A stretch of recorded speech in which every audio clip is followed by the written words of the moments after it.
Top story, an Inside Indiana Business exclusive. Governor Eric Holcomb and the state doubling down on efforts to attract big investment and jobs in the microelectronics sector. The governor and a delegation headed to Taiwan and Korea, selling Indiana as a prime location for chip research and manufacturing. This will be the first trip by a U.S. governor to Taiwan in 3 years. And I'm pleased to be joined in studio now by Governor Holcomb with more on the trip and what he wants to accomplish. Governor, thanks for joining us. This is a big trip for a number of reasons. The trip to Taiwan, certainly key to this. Who are some of the folks you're going to be talking to directly in Taiwan about potential investment here? We'll be talking to industry giants, a number of them separately and then collectively. First and foremost, we'll be going to say thank you to longtime friends who have done business here, Taiwanese business that's been here. We've got 10 different companies in our state, so we have a long relationship, a trusted, shared values, want to grow together with them as well. But then we're, as you allude to, we're growing this ecosystem, and Indiana seeks to be a leader in this space and these industries of the future.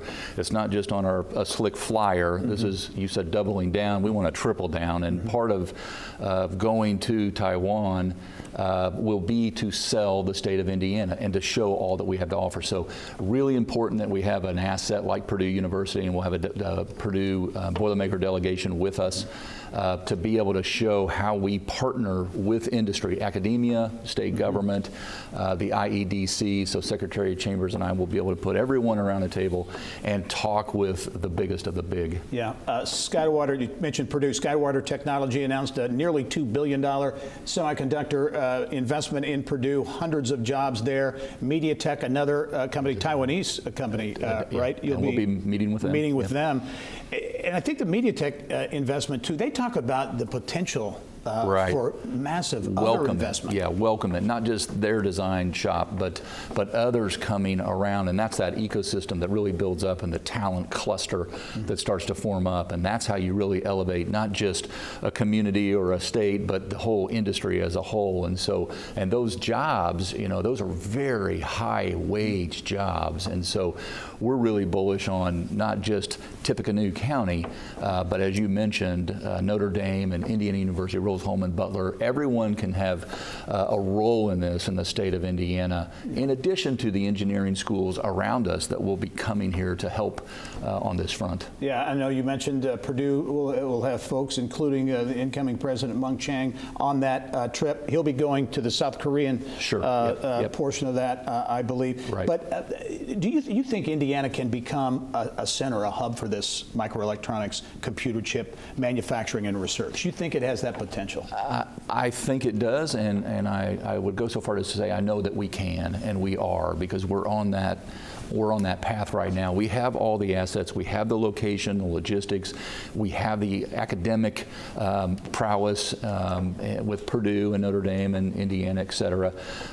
We have the capability to attract the type of talent that's needed in this space. And so when you put all those factors together with the curriculum, with the task force that we have in place, being nimble as a state, low-cost state to do business, perfect regulatory environment, companies that we're talking with are quick to learn that they can grow faster in Indiana. And so being in the kind of the middle of it all in the country, the heartland, we can become that hub, and are. Taiwan's going to get a lot of attention on this trip, but the trip to South Korea as well, in particular for electric vehicle batteries. And we saw Stellantis, Samsung SDI with a massive investment in Kokomo, others eyeing Indiana as well. How important is that piece of the trip going to be? Both equally important, because they both represent goals of ours to be a leader in the future economy, and not just for economic reasons, but also national security reasons, and for us and our allies. And so to be able to put these pieces together, to go after the EV technology, to go after battery technology, to go after chips, semiconductor technology, from design to production, to be able to do it all in one area, this is a huge advantage. And obviously, manufacturing's in our DNA, and so that's very attractive for these companies that think, all we have to do is get another credential or certificate for an employee, and they're already close.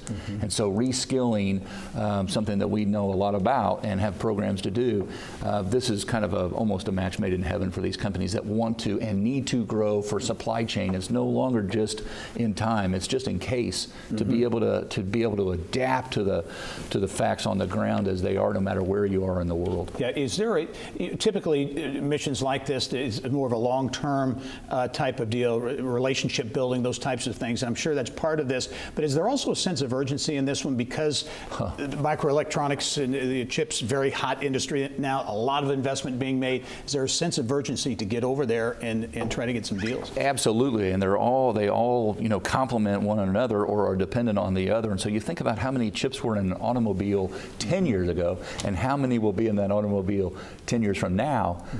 We got a long way to go, and we in America have given up too much of the terrain in the past, and so now we're seeking to, and the federal government has, Secretary Raimondo, as you recall, has really leaned into this space, and Senator Todd Young was a huge supporter of the CHIPS Act, CHIPS Plus Act that ultimately passed. Those are going to be also key factors in the development in our country, and Indiana almost feel like we have a little head start on this because of Purdue and Notre Dame and the academic perspectives that were already in the discussion. Yep. Indiana Governor Eric Holcomb about to embark on a major trade trip to Taiwan and South Korea as well. Governor, thanks for joining us. We'll be following up, I know, in the week ahead. We'll have good reports to share. All right. Thank you.